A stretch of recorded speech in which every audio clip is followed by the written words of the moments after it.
Okey, baik, bertemu kembali dalam siaran Selamat Pagi Malaysia. Terima kasih kepada anda yang masih kekal bersama dengan kami, dan untuk anda yang menonton, hari ini kita bersiaran sehingga pukul 11 pagi. Pastinya perkongsian kita akan terarah di gelombang ketiga COVID-19 yang melanda di Malaysia ini. Ya, ia merupakan situasi yang membimbangkan di mana kita menerima pelbagai berita berkaitan dengan situasi di mana kemudahan hospital, kemudahan katil di PKRC juga tercabar dengan peningkatan kes yang mendadak. Lebih daripada 4,000 kes kita terima sepanjang 3-4 hari ini walaupun kita berada dalam PKP. Jadi apakah sebabnya? Adakah varian-varian baru ini yang mengalami mutasi yang memberikan kesan jangkitan ataupun kadar jangkitan yang lebih tinggi membawa kepada peningkatan kes secara mendadak, ataupun adakah pelanggaran SOP yang membawa kepada bencana yang sedang kita alami ini? Namun dengan vaksin kita boleh membina satu imuniti kelompok, dan kita harapkan semoga anda semua yang telah pun mendaftar hadirkan diri untuk temu janji vaksin anda.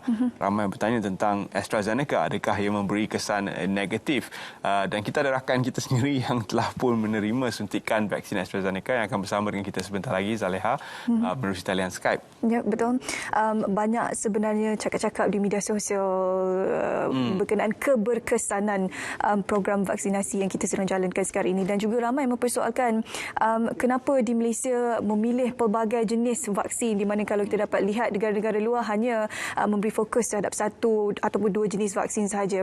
Ada alasan tersendiri, ini kerana kita tidak mahu hanya bergantung terhadap satu jenis vaksin sahaja, di mana bekalan sesuatu vaksin tersebut berkemungkinan besar tidak mencukupi untuk diberikan kepada masyarakat di seluruh dunia, kerana semua kita sekarang ini sedang menghadapi pandemik COVID-19, tidak terkecuali walaupun anda muda, anda warga emas, apa jua agama anda sekalipun, virus COVID-19 tidak mengenali siapakah individu tersebut akan menyerang, tidak kira di mana jua anda berada. Jadi setakat ini 3 jenis vaksin yang sedang kita gunakan. Pfizer merupakan vaksin mRNA, AstraZeneca merupakan vaksin DNA menggunakan adenovirus sebagai vektor untuk membawa DNA kepada sistem kita dan mengajar sebenarnya sistem badan kita untuk membina imuniti terhadap spike protein.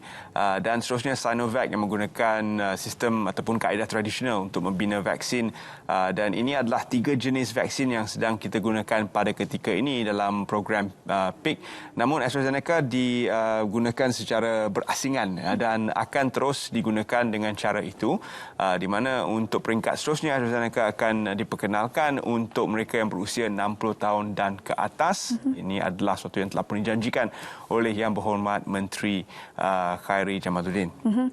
Menteri Penyelaras ataupun koordinator untuk program PICK itu, iaitu Mobi Khairy Jamaluddin, katanya untuk fasa kedua bagi vaksin AstraZeneca ini, ianya akan diberikan penumpuan kepada negeri-negeri yang lebih terdedah dengan jangkitan COVID-19, terutamanya kalau kita lihat Selangor untuk setiap hari mencatatkan kes jangkitan baharu yang tertinggi jika dibandingkan dengan negeri-negeri yang lain. Dan juga seperti Tanis kongsikan, keutamaan diberikan untuk mereka yang berumur 60 tahun dan ke atas. Kemudian satu lagi antara kenyataan yang dikeluarkan oleh YBKJ sendiri, di mana untuk mereka yang sudah pun mendaftar di dalam senarai menunggu sebelum ini, kerana kita dapat lihat permintaan untuk suntikan vaksin AstraZeneca agak tinggi, luar daripada jangkaan, di mana kalau kita lihat untuk yang fasa pertamanya dalam 2-3 jam saja sudah penuh pendaftaran tersebut. Jadi apabila terdapat senarai menunggu tersebut, YBKJ memberikan jaminan bahawa mereka juga akan turut diberikan keutamaan untuk fasa seterusnya bagi suntikan vaksin AstraZeneca ini. Dan tidak ada walk-in, ya, di mana ada yang menghadirkan diri tanpa temu janji dengan harapan akan mendapat suntikan vaksin. Tidak ada walk-in untuk sebarang suntikan vaksin setakat ini. Jadi jangan hadirkan diri ke pusat-pusat vaksin yang telah pun diwartakan tanpa temu janji terlebih dahulu. Ini sangat penting kerana kita tidak mahu situasi di mana terdapat terlalu ramai orang di sesuatu kawasan seperti yang kita lihat dalam laporan berita baru-baru ini. Ramai menghadirkan diri tanpa temu janji dengan harapan akan menerima suntikan vaksin. Ia tidak akan berlaku dengan cara itu. Anda perlu tunggu giliran anda.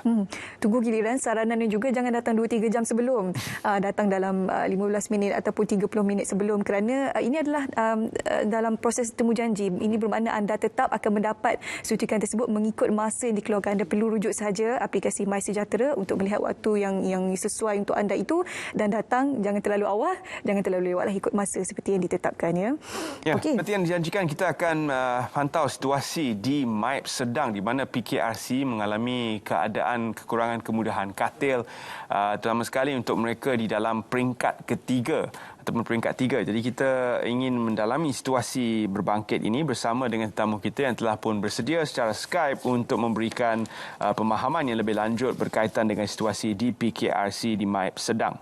Kita bersama Dr. Shahabuddin Ibrahim, pengarah PKRC MIPS Bersepadu 2.0.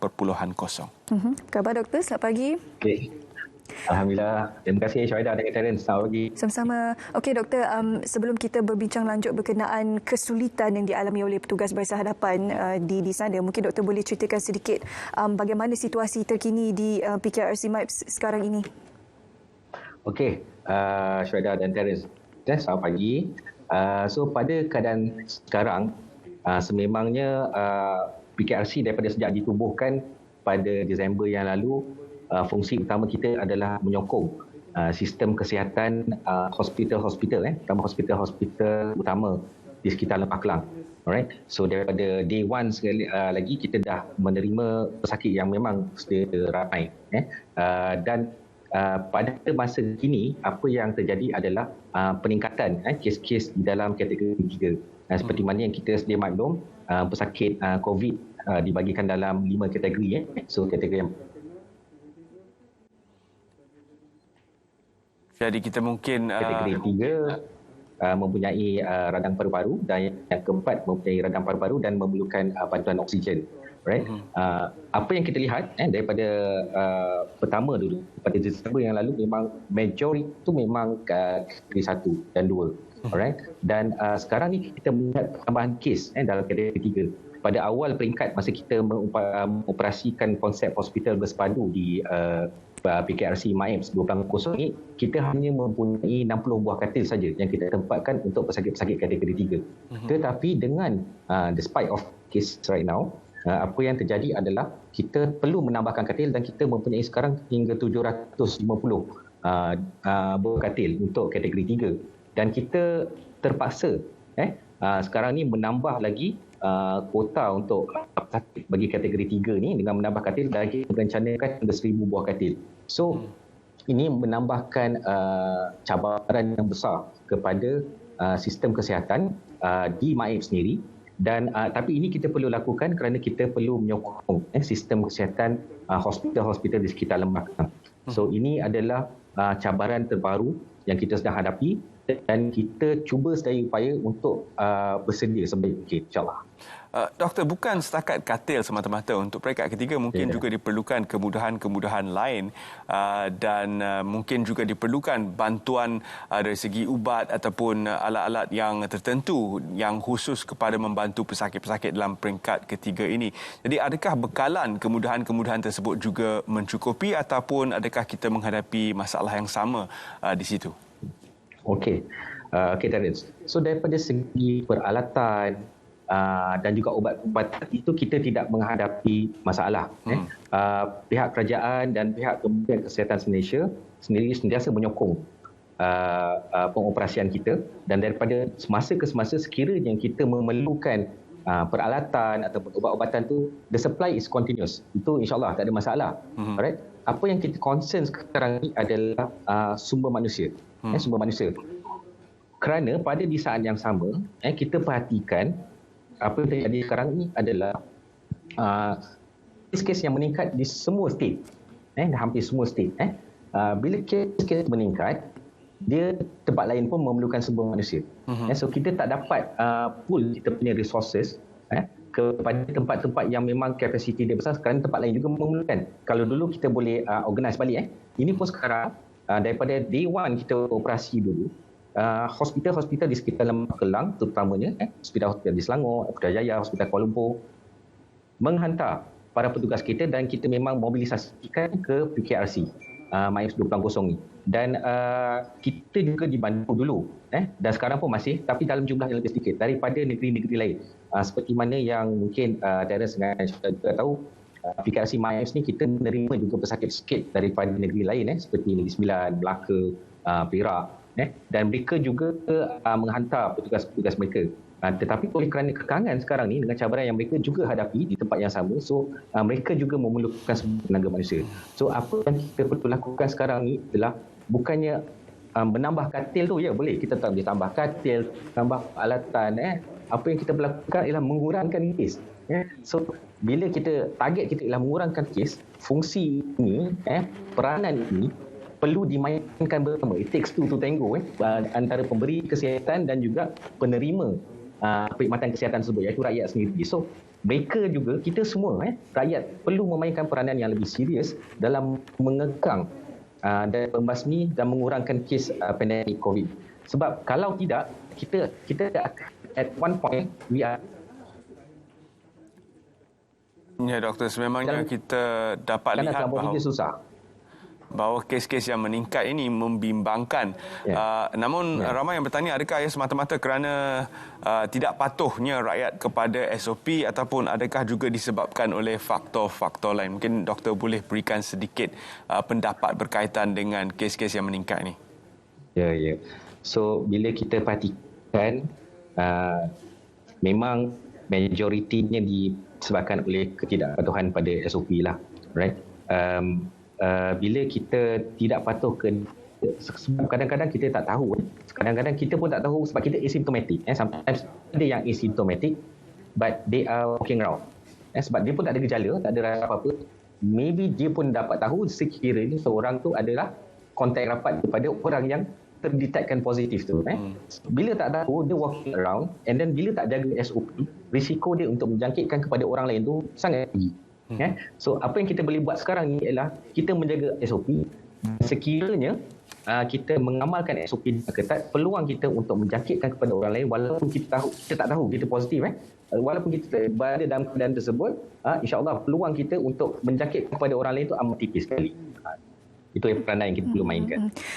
Kalau doktor boleh kongsikan, baru-baru ini kita baru saja menyambut perayaan Hari Raya Aidilfitri, tempoh inkubasi untuk COVID-19 lebih kurang dalam 14 hari. Jadi maksudnya 14 hari akan datang, berkemungkinan besar akan ada lebih lagi peningkatan kes jangkitan COVID-19 disebabkan oleh mereka yang tidak mematuhi SOP yang dikeluarkan. Sebab kalau kita lihat, ada je sebenarnya yang pergi beraya, yang melintas negeri dan sebagainya. Itu yang kita nampak di media sosial, yang kita tak nampak tu kita tak tahu lagi, doktor. Jadi bagaimana, adakah mereka yang berada di PKRC MIAPS ini boleh menampung sekiranya terdapat lagi pertambahan kes COVID-19 dalam tempoh 14 hari yang akan datang disebabkan oleh perayaan Hari Raya Aidilfitri yang baru-baru ini?